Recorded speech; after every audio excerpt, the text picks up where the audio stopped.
Seja bem-vindo à terceira meditação da segunda semana de casais. Eu tenho orado e eu espero que você também tenha orado para que Deus me dirija, para que o meu lar e o seu lar seja edificado através dessas meditações. Relembramos o que diz Paulo em 1 Coríntios capítulo 7, verso 10 e verso 11. Ora, aos casados ordeno, não eu, mas o Senhor, que a mulher não se separe do marido, se porém ela vier a separar-se, que não se case ou que se reconcilie com seu marido, e que o marido não se aparte da sua mulher. Vimos ontem, já na introdução desse assunto, já entrando de maneira mais profunda, de que antes de casarmos nos é dada a opção de casar ou não casar. Solteiros e viúvos têm essa opção, permanecerem solteiros ou casarem. Mas os casados têm a ordem do Senhor de permanecerem casados, isso é, não têm a opção de descasar. A opção que eles têm é continuarem casados. Vimos também ontem que para que isso seja realidade na vida dos servos de Deus é necessário uma metamorfose de mente, um desenvolvimento, uma transformação na mente da pessoa. A transformação deve ser dos conceitos do mundo, que são conceitos egoístas, conceitos que só pensam em si mesmo, para os conceitos de Deus, que são os conceitos que são dirigidos pelo amor de Deus, o amor que foi capaz de fazer nosso Senhor deixar o seu lar eterno, no sentido da presença imediata do Pai e do Espírito, nascer como criança, ser humilhado, ser obediente até a morte e morte de cruz. Esse amor é a base para que o lar permaneça. Ele é, digamos assim, a motivação, ele é a energia para que nós casados, que somos crentes em Cristo Jesus, possamos entender e viver essa verdade. Vimos que essa mudança é necessária para que nós possamos de fato experimentar por nós mesmos, tirar a prova de que a vontade de Deus é melhor. E aqui eu quero me aprofundar nessa argumentação, porque muitas vezes o que eu ouço quando estou lidando com casais que estão para se separar é que sempre ele diz: mas eu não sou feliz, nós não somos felizes. E o que adianta a gente viver uma vida que a gente só briga, é uma vida infeliz, é um inferno na minha casa. Eu não discuto que a pessoa está passando por um momento de infelicidade, que tribulações são enormes ao ponto de ela comparar o seu lar com o inferno, apesar que o inferno está longe daquilo que a pessoa está falando, é só uma força de expressão. Mas uma coisa eu sei, nós precisamos experimentar, nós precisamos ter certeza que quando Deus disse que não é para o casal se separar, Ele já estava pensando em todas essas coisas e tendo certeza de que o melhor para o casal era permanecer casado. E é isso que o cristão precisa ter em mente, é um pilar que ele precisa colocar para o sustentáculo do seu lar. Recentemente, ouvindo o pastor Almir, ele falou que o grande problema de muitos lares é que eles não se sustentam nas palavras de Deus e não as praticam. E aqui está uma delas. Aqui tem uma dessas palavras, desses princípios do lar que Deus está dando. O casamento é indissolúvel. O único que tem o direito de dissolvê-lo é o nosso Deus. Então essa é uma mentalidade que todo crente tem que ter. Não há dissolução para o casamento.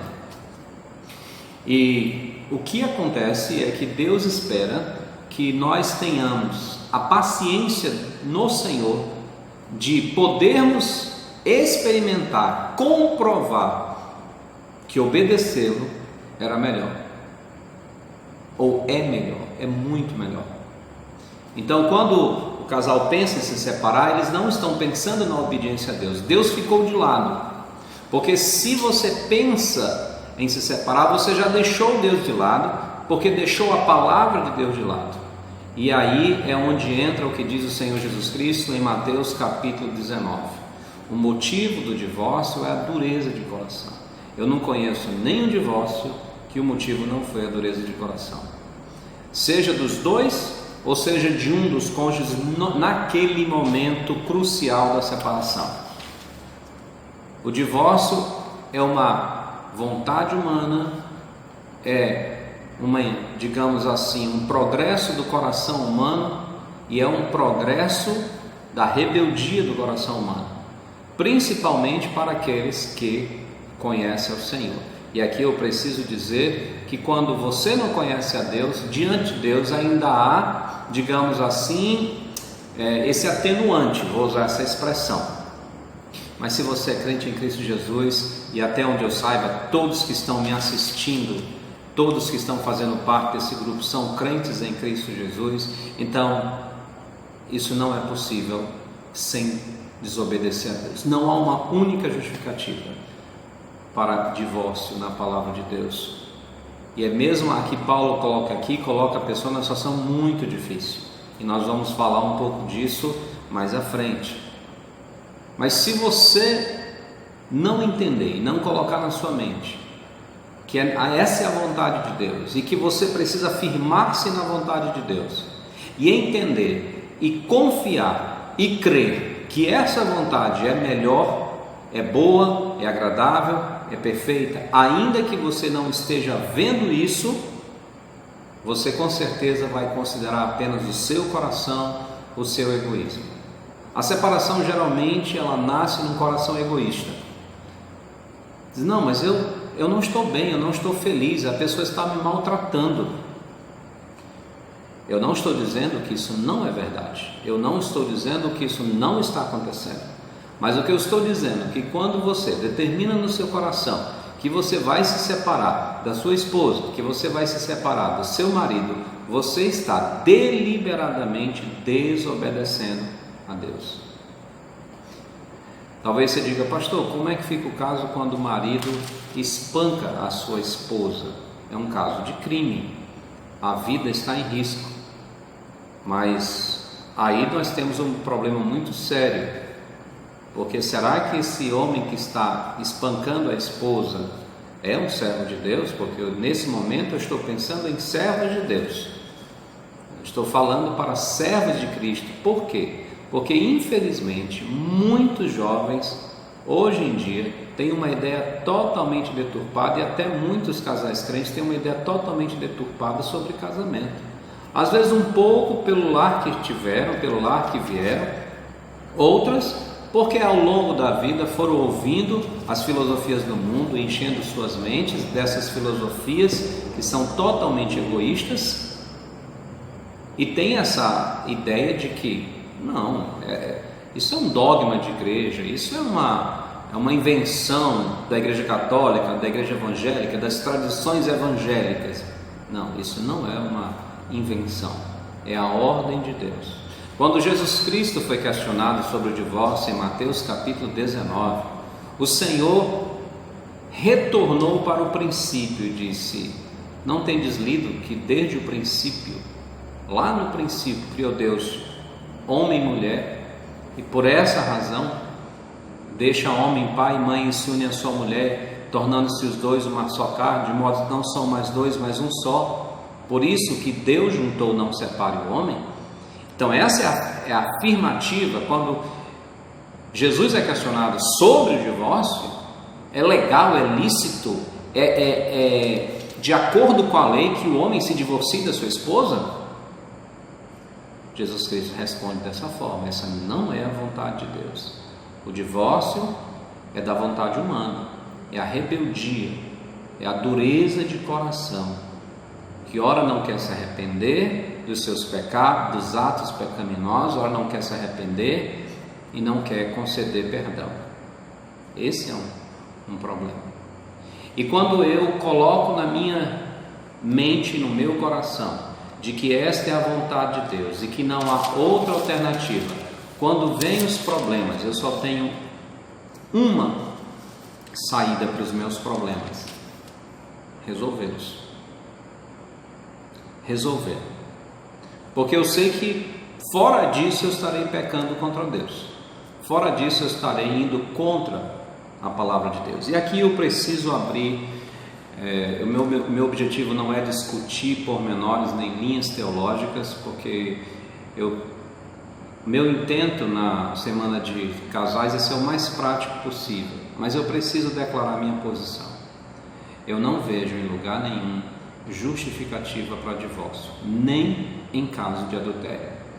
O meu entendimento é que alguns interpretam de maneira equivocada Mateus 19 e Mateus capítulo 5, mas isso em alguma oportunidade eu posso até explorar esse texto, como eu disse, não é o objetivo.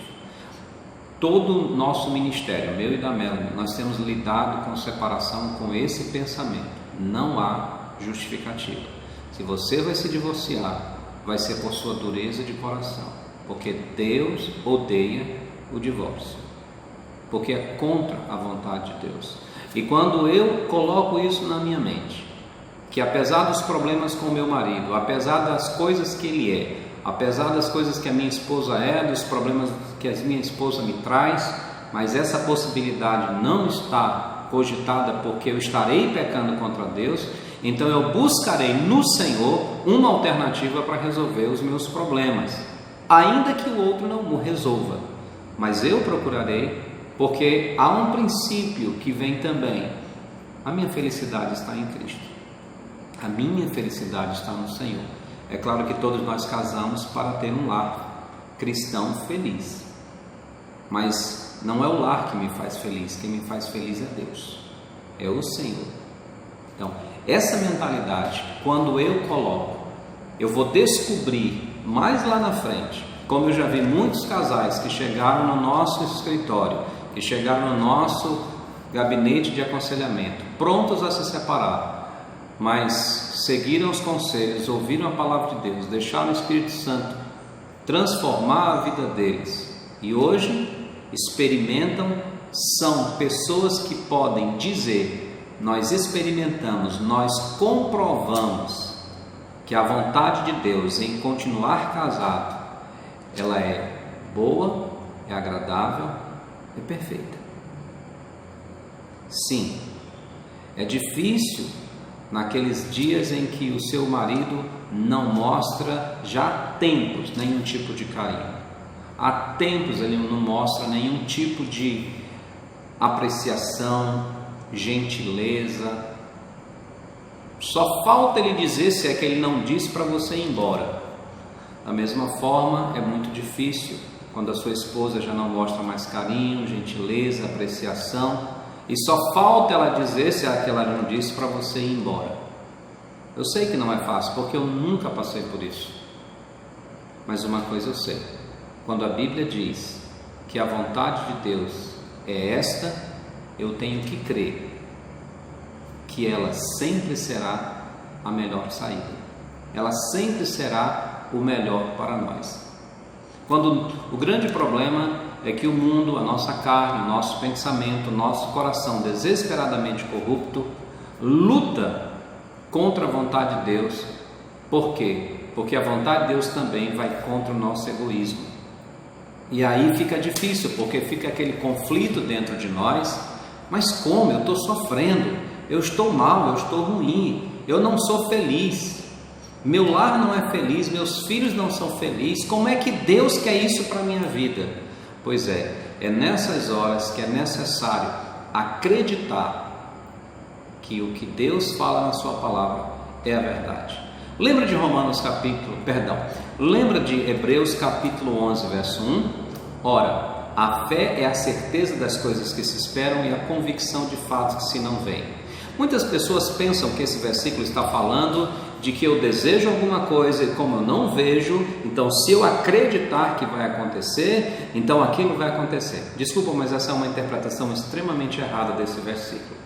O que o versículo está dizendo é que a fé é a certeza de coisas que se esperam. O que é que nós esperamos? A recompensa de Deus e a convicção de fatos que se não veem. Qual é o fato que nós não vemos? A vontade de Deus que Ele determinou. Então eu vou pegar essa situação do casal e aplicar nesse versículo. De repente você está passando por um problema sério no seu casamento, e você já está por aqui, não, talvez por aqui, e talvez já esteja quase perdendo a cabeça por conta disso. Mas você sabe que a palavra de Deus diz que não é da vontade de Deus que vocês se separem. Você não está vendo isso. Você não consegue ver essa verdade. Você não consegue ver esse fato, mas ele é verdade. E aí vem a fé, a certeza de fatos que se não vê. Esse é um fato. Você tem que crer que o que Deus diz é um fato e é verdade. A certeza das coisas que se esperam. E você crê que ao ser fiel ao Senhor, nesse quesito, Deus lhe recompensará por ser fiel à ordem dele. É assim que se aplica Hebreus capítulo 11, verso 1. Você crê no Deus. Como diz o versículo 6, ora, sem fé é impossível agradar a Deus. Porque requer que aquele que se aproxima de Deus creia que Ele existe e que se torna galardoador dos que o buscam. Então você não tem como agradar a Deus sem ter fé no que Ele diz. Ao se aproximar dele, dizer: Senhor, meu casamento está difícil, está complicado, mas eu confio, eu creio que o Senhor é verdade, e eu creio que o que o Senhor falou é a verdade, e que o Senhor há de recompensar aqueles que obedecem a tua palavra. Isso é fé. Isso é você confiar que Deus vai ser fiel. Amanhã eu quero que você escute um testemunho de uma mulher que tem aguentado um homem por mais de 20 anos. E olha, não é fácil. Se essa mulher fosse contar todos os percalços e problemas que já aconteceram na vida dela, você não acreditaria sobre quem ela estaria falando. Mas amanhã, eu espero que você possa ser edificado pelo testemunho dessa irmã em Cristo. Então, até amanhã, que Deus abençoe. Eu estou orando por vocês. Eu espero que vocês também estejam orando para que cada casal seja edificado no Senhor todos esses dias. Até amanhã.